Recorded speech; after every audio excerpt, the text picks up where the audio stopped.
All right. Welcome, Pastor Boyd. Thank you. We are live.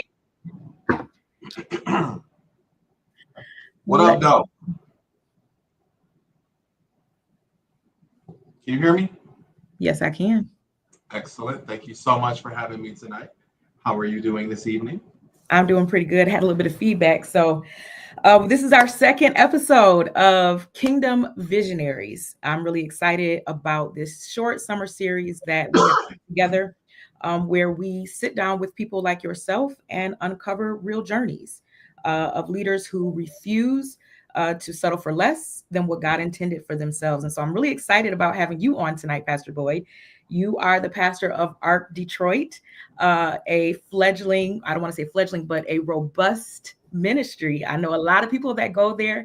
And I've had the opportunity of sitting with you and, learning about your context and how God is moving through your life. Mhm. So I thought you would be an excellent fit for this series. You have seen the hardest and you've seen the best of the church world.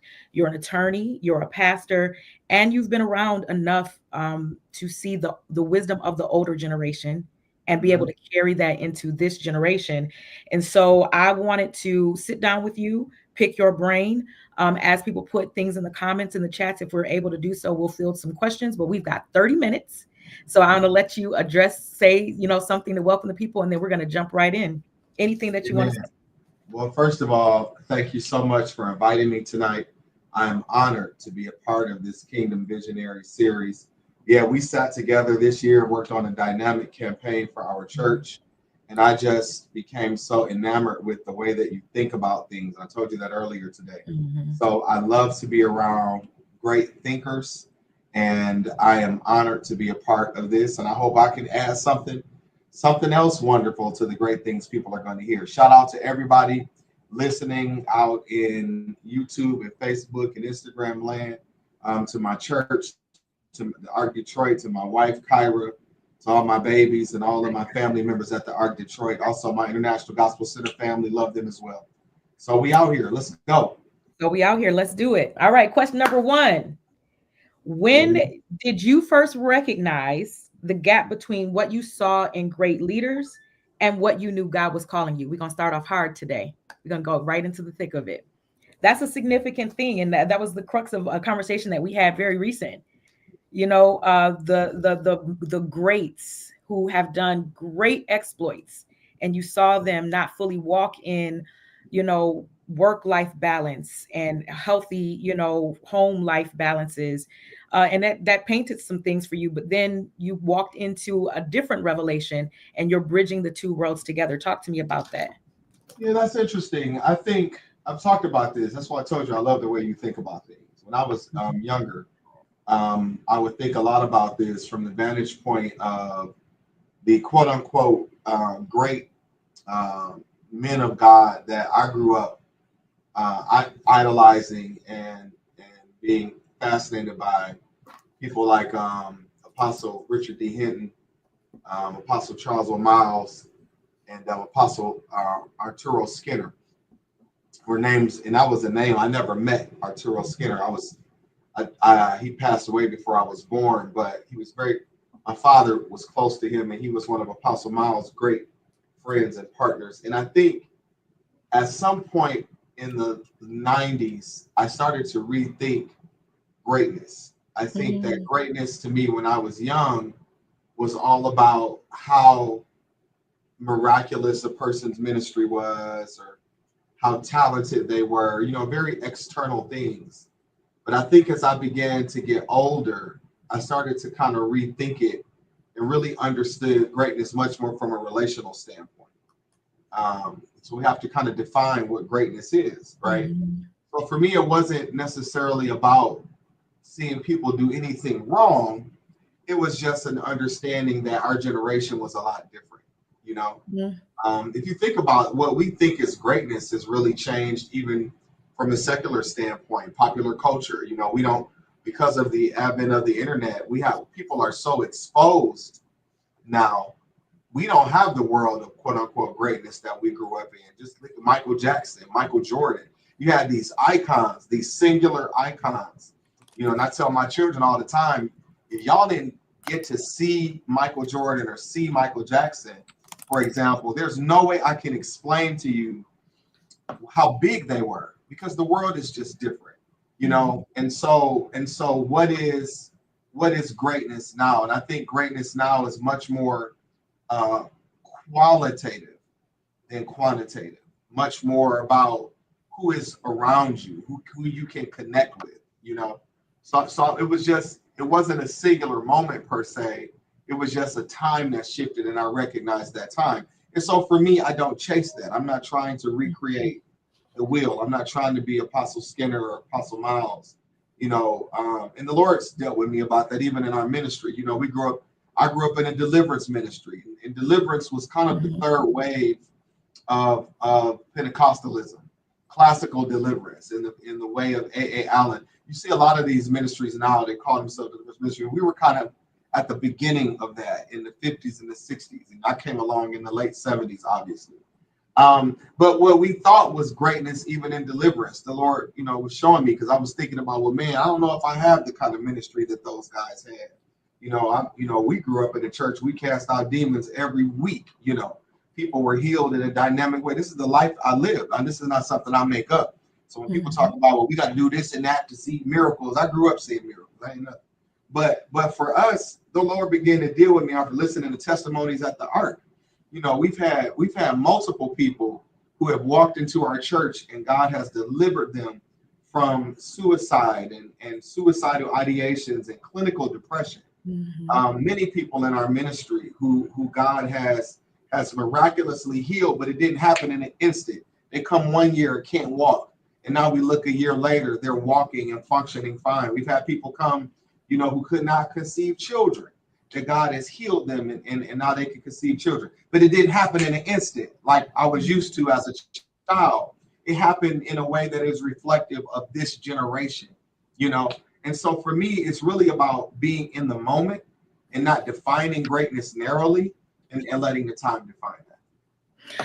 I really love that answer. And of course, I think it Thank speaks you. I'm to so the glad you core. love that. You're welcome. I think it speaks to the core of who you are. One of the projects that we worked on, the Jesus campaign that you made mention of earlier, at the heart of it was the relational aspect. Being a church that not only can move in miracles, signs, and wonders and the gifts of the Spirit, but also can walk life with you. And I think when we talk about the complexities of the day that we live in, especially on the heels of COVID, I know we're finding our way out of that. Mental health and those types of challenges that people were able to deal with quietly were exacerbated, and they needed more than just an emotional moment with God. They needed people that could walk with them until deliverance, until they were made whole. And I think your pivot and your decision and trusting God with Him using you in this way is very timely and very relevant for this day. So with that, I want to ask you, in planting the Ark Detroit, because we're talking to visionaries, people who have vision inside of them that they don't always feel confident about. How were you able to design with confidence, carrying the wisdom that you saw, the experiences that you had in your youth, and making that touchable and relatable to this generation? That I know was at the core of how you are crafting the Ark even today, and probably in your early years. Talk to us about that. No, I appreciate that. So my father died when I was about 20. I was 20 or 21 years old. And my father was a pastor of a church in Detroit that we started in the early 90s. And my father started that church after being one of the leading ministers and sons of the International Gospel Center after about 30 years, 26 years. So we came from a very large ministry to something that was very small, hundreds of people on a Sunday to not even dozens of people, not even 10 people sometimes on a Sunday. And so that experience shaped me, that transition shaped me. So I was I was in a world of a very large network to a very small one. And I had to kind of learn how to navigate both worlds and really be redefined as a person. And I think that my philosophy of ministry was very much shaped during that transition. It was like a death when we left IGC to start my dad's church. And I know that one of the lessons I learned through my father's life was to listen to good counsel, because he would say in his own words, that was something that was a challenge for him. And so that was something that I made primary in my life. And so the success of the Ark, and to whatever degree we would call it that, is really not my success. It's really the success of the people around me. It's the success of my mentors. You know, I know when my father passed away, my pastor, Marvin Miles, really stepped in to mentor me, and to really son me and to help really raise me. I have a phenomenal mother who is still working in ministry with me today. I have a phenomenal wife. You know, how we can get all these things done is because of her.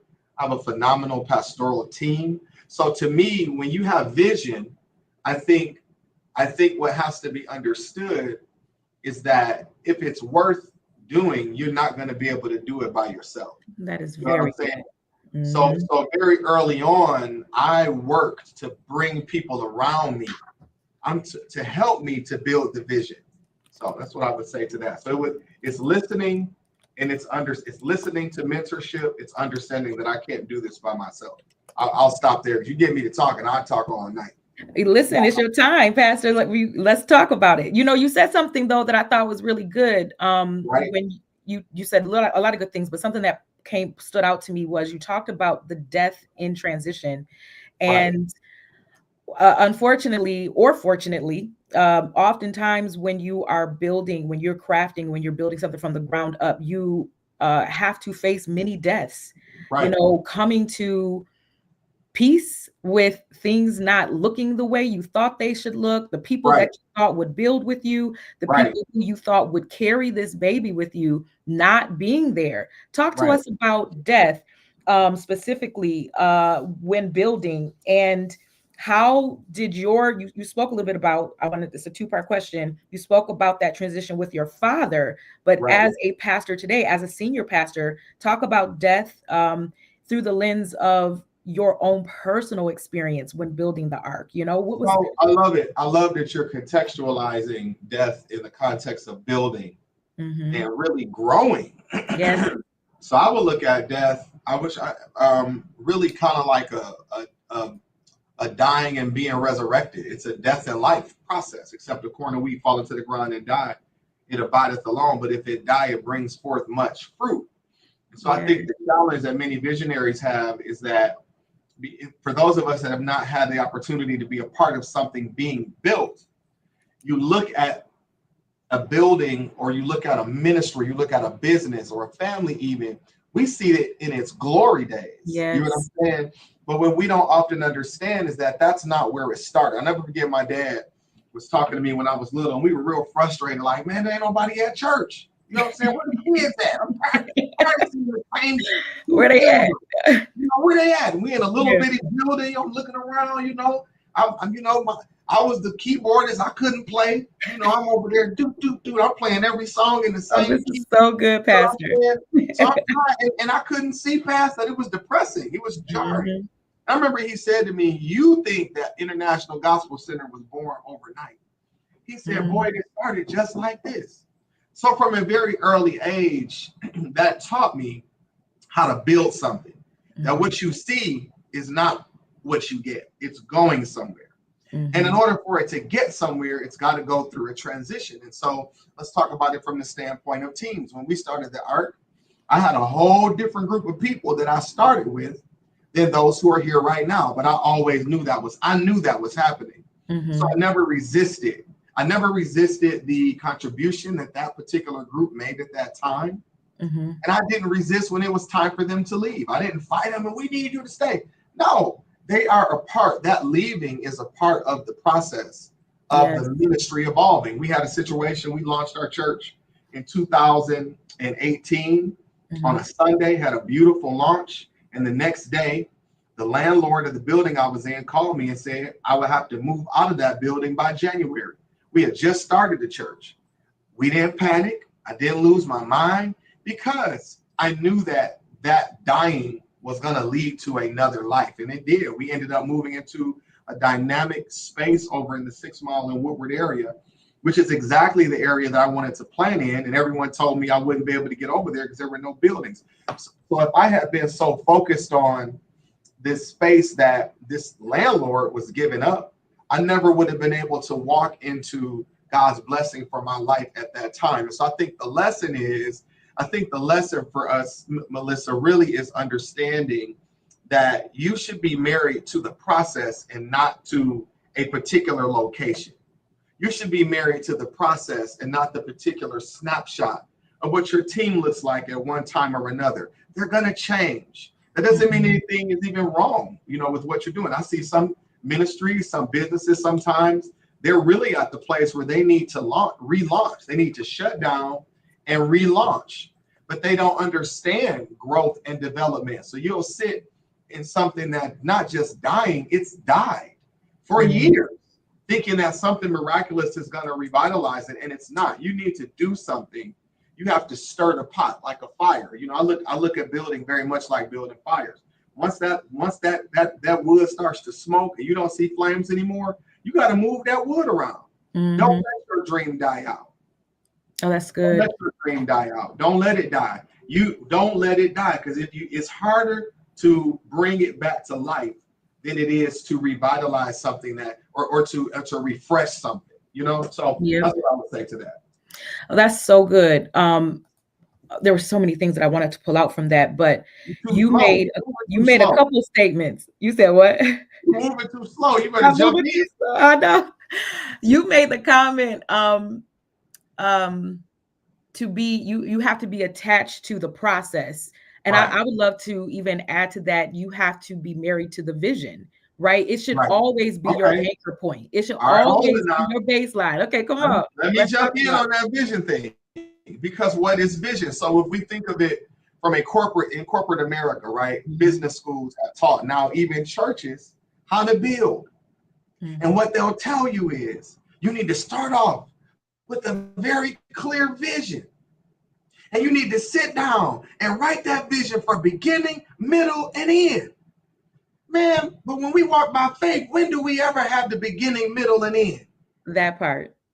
This is why it's called Kingdom Visionaries. Come on now. Very rarely in faith do you ever have the beginning, middle, and the end. So what you do is you walk and you build based upon the revelation that you have, and trust God that He's going to provide more revelation when you need it. We really wrestle with that. I wrestle with people when I first started the church. Well, what's your vision for the Ark? I didn't have a deep vision. We want to be a simple church for complex people. We want to be a place that really speaks to people who are exhausted by the traditional church. And I want to preach a message that is relevant to them. And that's all I got at that time. When we talk about vision, and I'm so in love with this conversation, and you have experiences with me. We have to boil it down to the nuts and bolts, the very basic. You should be able to say what your mandate is. And that is not a chapter book. That's not a paragraph. What are you fashioned and called to do? And it will grow over time. The seed of what you are is what we speak about when we speak about vision. We should know the seed. You are called to minister the complexity of the faith to people in a simple way where they can apply it to their lives. That is unwrapping the mysteries of the kingdom. That is teaching, the teaching ministry. And it's so much more than that, but teaching is a lost art. So we won't get into your specific calling, but I think it's so powerful in what you say. We see the chat is lighting up. People are very much in agreement with this. So that's so good. Let me interject one more thing too. So we got to a certain place in the ministry where the Holy Spirit started to show us what our mission was. We became a community church. I didn't grow up in the community church. IGC was very much a traditional church of old families that had known each other for generations. I was in one of those families. I loved my family. You know, it was very much like a tribe in a way. So I didn't need community. I was born around them all my life. You had it. I Yeah. got out and started the Ark. I did not know that this generation is looking for a community. And had I been so focused on a quote unquote vision, I would have missed God's vision. See, church is different than any other thing we can start. You're not just starting a business when you're starting a church. You're cultivating a cell in God's body, right? And so you need to get your directives from the heart and the mind, the nervous system of the Spirit of God to sometimes tell you who you are. So you may have an inkling of who you're going to be, but sometimes it takes time. So I love what you're saying, Melissa. Yeah, we start out with something, right? But you need to be open for what God is saying, who he's called you to be. Oh, this is so good. All right. We're going to pivot a little bit. We're going to stay in this vein, though. As a pastor and an attorney, Pastor White, how do you balance protecting your family, serving your community, and honoring God's vision? Balance is the question on the table. That's so funny. One of my favorite cousins in Brooklyn, New York, my cousin Edwin, he says, boy, how you going to be an attorney and a preacher? Attorneys lie and preachers tell the truth. I don't know. Attorneys lie. He said, I don't know which one you are. Which one? But that's a great question. So you answered really the question. It really comes down to balance, but even more than that, sis, it comes down to values. What are my values? And to what extent am I reflecting those values in everything I'm doing in my life? And that is something that I strive for. And I strive for work that is always reflective of my values. I think that I'm a part of a new generation of pastors who have begun to see the value of being bivocational, right?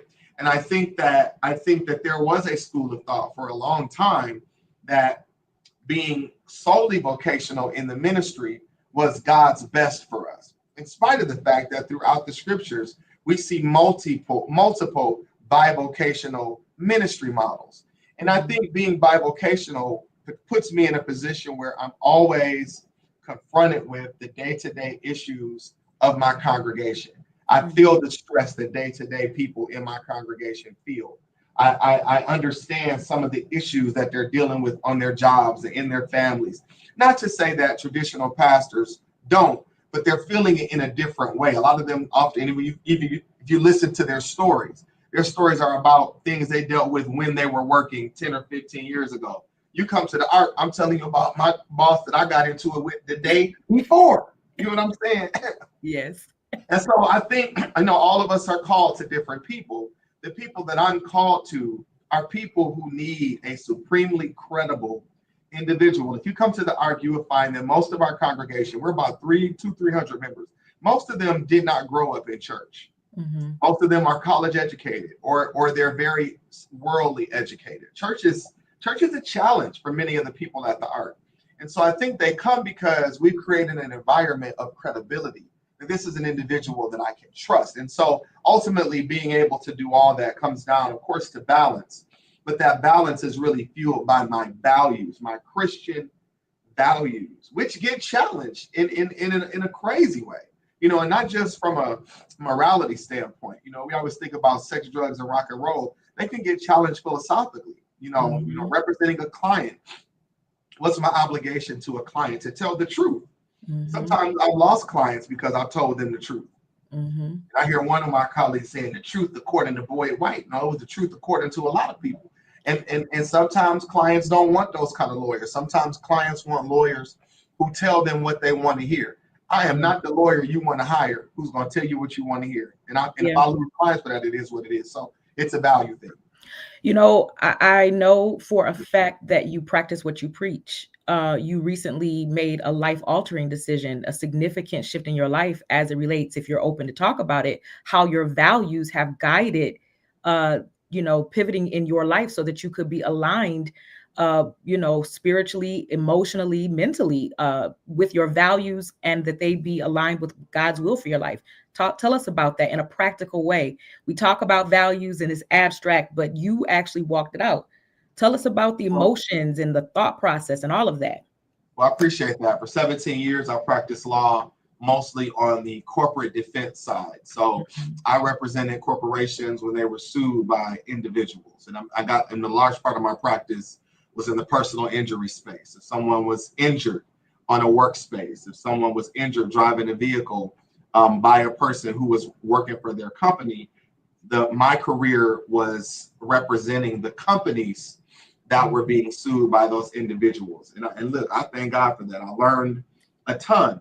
But Mhm. as a black man growing up in the city of Detroit, my father was shot when I was in the ninth grade. Growing up with the revolutionary spirit of the city. And then being a pastor of everyday people in Detroit, I've evolved in my career as a lawyer to say I would rather work for the people than for the people who are working at the corporations. And so I don't demonize one side or another, but for Mhm. me, I had just grown to the point where working for people in every aspect of my life it fit me better. It was, as I say, congruent. So I'm representing people as a pastor. I'm Mhm. representing people as a community leader. I ran for school board last year. Yes, you did. Now I'm representing everyday people as an attorney. I joined the Mike Morse law firm. And that was really divine. He and I almost connected a couple years ago. It just wasn't meant to be. But now I'm over here at this firm, really learning the plaintiff side, the practice, but the people part I know, Mhm. because I fight for people. So yeah, that's a part of that congruency and really that value that we talked about. And even today, I'm wrestling with what does it mean to be a value-based plaintiff's lawyer, because there are a lot Mhm. of aspersions and perspectives that people have of the plaintiff's practice, and I'm striving to even still be a bright and shining light of Mhm. my values on this side, like I was on the corporate defense side. So yeah, it's a challenge, but if what do we have the Holy Spirit for except to do hard things, except to do things to Yes. bring us the balance? Let's not just use him as this power to make us have a wonderful church experience. The Holy Spirit Yes. is the power he provides us the power to live out the Christian ethic in every area of our life. And so that's what I'm trying to do. Thanks for asking that. That's a powerful response. So we've got 3 minutes left. I want to spend some time talking with you about people that are building something and they want it to last beyond their generations. How Okay. how do you establish legacy? That's deep. It We might have is. to come back for this, Okay. because I think I would first, for that individual, challenge the notion that something has to last past my lifetime. Okay. And I think that sometimes that assumption prevents us from properly scaling things. That assumption prevents us sometimes from shutting things down when they're time.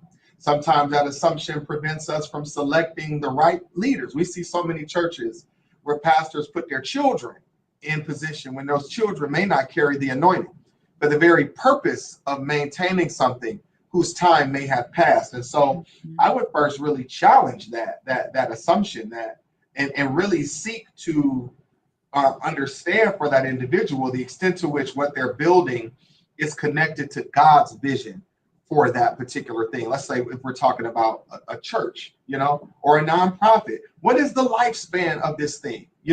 So now if I am planning for something beyond my lifespan, I still think that there has to be an understanding that I'm not going to be here forever, and not everything that I will benefit from will be things I'll see in my lifetime.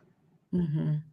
And now That's really good. if you think about, like, a lot of people don't do things because, well, I'm not going to benefit from it. Well, you That's it. might not benefit from it directly, Mhm. but people that you love may benefit from it. Yes. So if you're building something for the future, don't be afraid to do long-term things. For example, in my world as an attorney, there's always been a big deal about encouraging students of color to graduate and come into the legal profession. And I've had many lawyers say, I don't want to build a pipeline because I'm not going to experience that in my lifetime. And you look up 10 years, you could have had a whole crop of lawyers. Take the time, build it, and see where we get. Oh, that's so good. And I would love to continue that conversation with you. We are exactly at 7:30. We got it done in 30 minutes, Pastor White. That's why I enjoy having That's you. why I stopped. You said what? So that's why I stopped at 7:30. I saw the time. Timeliness. I love that. I appreciate you tonight. Any last words you want to leave with anyone? Any encouragement? Give us a sound bite. I just want people to be encouraged to trust God to do the hard thing. Mm-hmm. Faith is not easy. You will lose friends. You will lose money sometimes.